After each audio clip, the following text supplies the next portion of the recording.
我觉得如果做一个简餐来说是非常适合的，味道很好。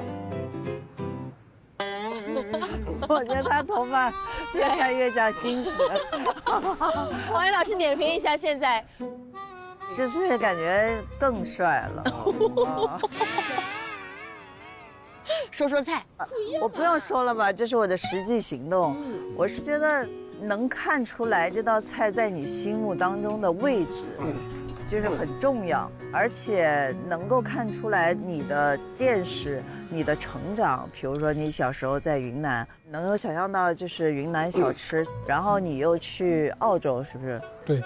澳洲又有在那边吃街头小吃的一些画面，最后是这一年到了上海，都知道我们上海的这个油墩子啊，对，所以在这道菜里边就是看到了环球美食，我觉得我要给你打高分哦，主要是你的头发太帅了，越冲越高了，不打高都不行，有点东西。他这个头发从这里我这个角度看过去，跟后面那棵树一模一样。